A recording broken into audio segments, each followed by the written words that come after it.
বাক স্বাধীনতার লিমিটটা কোথায়? গালি, পাবলিক ফিগারদের গালি শোনা যে বাক স্বাধীনতার লিমিটের অন্তর্ভুক্ত হবে, সেটা হবে আমার তৃতীয় পয়েন্ট। এবং চতুর্থ হলো গিয়ে যে তাহলে একটা সরকার কিভাবে করে ডিসইনফরমেশন বা মিসইনফরমেশন ফাইট করতে পারে, যেহেতু এটাও তার কাজের একটা অংশ। প্রথমটায় আসি।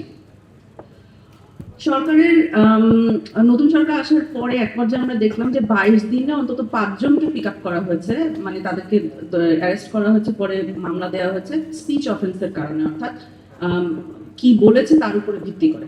পরবর্তীতে আমি দেখেছি সংখ্যাটা মনে হয় বেড়েছে, আমি পরবর্তী এক্সাক্ট ফিগারটা বা 30 দিনে 7 জন এরকম একটা।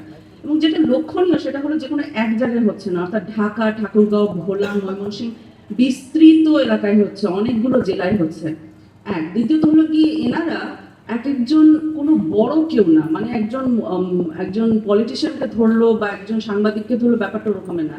একজন দেখলাম গৃহিণী, আরেকজন কন্টেন্ট ক্রিয়েটার, এখানে অনেকে আপনাদের মতো, আরেকজন দেখলাম রেস্টুরেন্টের মালিক, মানে একজন দেখলাম জাস্ট সিম্পল গ্রামবাসী, উনি পড়তে পারেন কেন সন্দেহ আছে।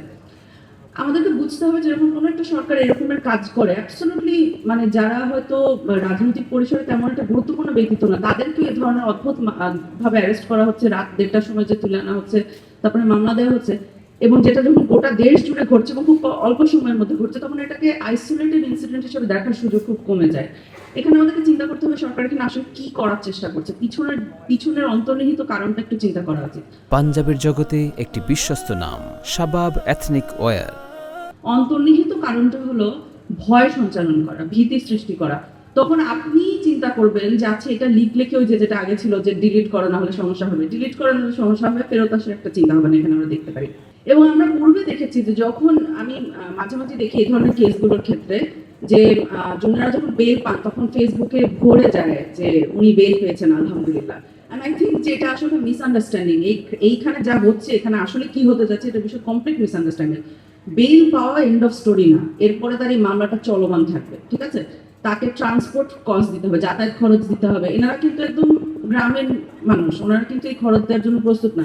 তাকে আইনজীবী একজনকে হায়ার করতে হবে, সে আইনজীবীকে খরচ দিতে হবে, তার বারবার করে ম্যাজিস্ট্রেটের সামনে হাজিরা দিতে হবে। সেই হাজিরা দেওয়ার জন্য আমরা গুম কমিশনে কেস ডিল করতাম, যেখানে ছাত্রদেরকে এরকম তুলে নিয়ে গিয়েছিল, পরে মানে মাসে 4টা করে হাজিরা দিত, সে কিন্তু ক্লাসই করতে পারতো না, মানে এবং হাজিরাগুলো থাকে বিস্তৃত অঞ্চল ধরে, তাকে হয় ঢাকায়, তারপরে নারায়ণগঞ্জ, তারপরে যে চিটাং, 3টা কেস দিয়েছে, সেখান থেকে ওখানে যেতে যেতে সে ফতুর হয়ে যাচ্ছে।